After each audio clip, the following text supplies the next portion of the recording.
ఏంటి ఖాళీగా కూర్చొని కొబ్బరికాయ మొక్క తింటాను అనుకుంటున్నారా? ఏం లేదండి. ఇది ఇప్పుడు తినలేదనుకోండి ఇంకాసేపట్లో ఇది మాయమైపోద్ది అన్నమాట. అయితే చట్నీని అయిపోద్ది, లేదా పచ్చడిని అయిపోద్ది. ఇంకా చెప్పాలంటే ఫ్రిడ్జ్లో కింద దోసేస్తారు. ఇంకా చెప్పాలి అని అంటే కనుక దీన్ని నూనె కింద పైన ఎండేసేస్తారు అన్నమాట, ఎండలోనే. ఇన్ని రకాల బాధలు మాట నీ కొబ్బరికాయలకి.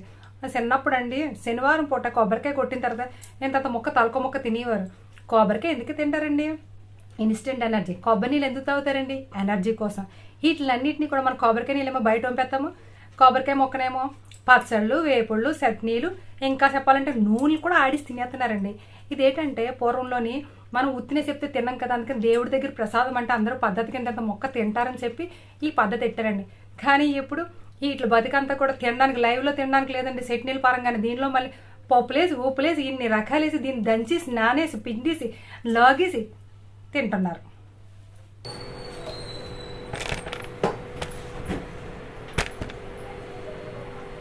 ఇక్కడ కొబ్బరికాయ ముక్కు ఉంచాను, ఇవన్నీ ముక్కు ఉంచాను. పచ్చడి చేద్దామని సాంబార్ చేశాను కదా, ఏది కనిపించట్లేదు. ఏటమ్మా తగేతున్నాము? కొబ్బరికాయ మా ముక్క ఉంచానమ్మా పచ్చడి చేద్దామని.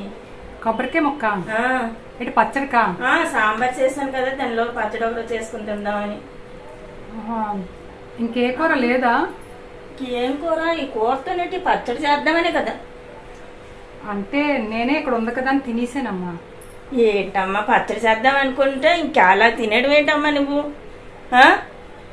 అంటే కాదమ్మా, పచ్చడి చేసిన కడుపులోకి కదా వెళ్తుంది. అయితే తిందమ్మా, ఈ పచ్చిమిర్చి మసాలాలు ఇవన్నీ ఉన్నాయి కదా, అవి తినేయమ్మా పచ్చడి పోతే.